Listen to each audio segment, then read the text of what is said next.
en réponse à l'inflation. Alors, votre rapport cite le conflit en Ukraine comme l'un des facteurs contribuant au ralentissement de la croissance. Mais quid des pays producteurs de pétrole et de gaz? L'augmentation de ces facteurs de production ne devrait-elle pas leur profiter? Alors, en effet, d'ailleurs, c'est ce qu'on a observé ces dernières années, mais en 2023 et 2024, on prévoit une baisse des prix des matières premières, qui a un effet négatif sur les pays producteurs. D'ailleurs, beaucoup de pays producteurs de pétrole enregistrent une croissance soit stable, soit même plus faible cette année par rapport à l'an dernier. Cette décélération arrive dans un contexte de reprise post-Covid. Que peut-on redouter pour les États de la région au niveau macroéconomique? Alors, je dirais qu'il y a deux défis principaux pour la région aujourd'hui. L'un, c'est l'inflation et l'autre, c'est la dette. Donc l'inflation, tout le monde en parle, l'inflation dans la région est élevée, avec une inflation qui maintenant est à 2 chiffres, compte à peu près la moitié des pays d'Afrique subsaharienne, et une inflation qui est particulièrement douloureuse pour les ménages, car elle touche principalement les prix de l'alimentation. Donc c'est une inflation qui affecte la pauvreté, qui impacte la sécurité alimentaire, avec aujourd'hui 132 millions d'individus en Afrique subsaharienne en situation d'insécurité alimentaire aiguë.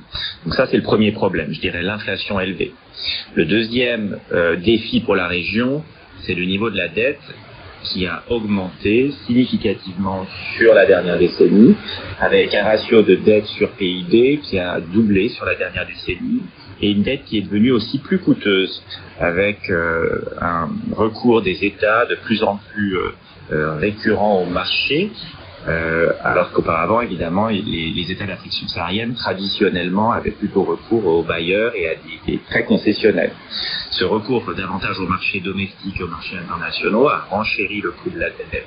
Donc on a une dette qui monte et une dette qui est plus chère. Ça, c'est aussi un défi très important. Est-ce qu'on doit craindre une crise de la dette qui pourrait, pourquoi pas, aboutir à un défaut de paiement? Alors je pense qu'il n'y en a pas de risque je dirais, structurel ou systémique de crise de dette dans la région comme on avait pu la voir à la fin des années 90 ou au début des années 2000. Aujourd'hui, la situation de la dette dans les pays d'Afrique subsaharienne est très hétérogène. On a quelques pays qui ont encore de l'espace budgétaire, qui ont des dettes relativement modérées. En fait, on a même un quart des pays de la région qui ont une dette qui est en dessous de 50 points de PIB, donc c'est une dette relativement modérée.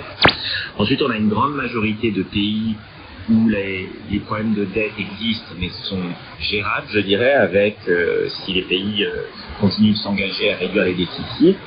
Et en effet, on a un certain nombre de pays, pas un très grand nombre de pays, où la dette est vraiment élevée et où là, il y a des problèmes de dépôt et où la restructuration de la dette est nécessaire. Ces pays, généralement, font appel à un cadre de restructuration de la dette qu'on appelle le cadre du G20. Et vous avez dans ce cadre de restructuration de la dette des pays qui ont fait appel comme la Zambie, le Ghana ou le Tchad. Mais je tiens à préciser qu'il n'y a pas de risque systémique, ça n'affecte pas tous les pays de la région. Ce sont des cas ponctuels qu'il faut gérer de manière spécifique. Une telle situation est souvent synonyme de baisse des dépenses publiques au profit du service de la dette. Quelles conséquences sur l'investissement dans le capital humain? C'est un sujet extrêmement important. Je dirais non seulement à cause de la hausse des taux d'intérêt, comme vous le dites, mais aussi plus généralement de la situation de la pandémie.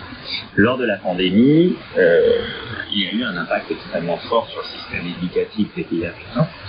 Pourquoi? Parce que le nombre de jours de fermeture d'école a été élevé et en moyenne 25 à 50% plus élevé que dans les pays avancés. À cela s'ajoute que les pays africains ont moins recours à l'enseignement en ligne que les pays avancés. Donc quand vous combinez un nombre de jours de fermeture d'école plus élevé et moins de recours aux enseignements en ligne, on a un impact sur le système éducatif important.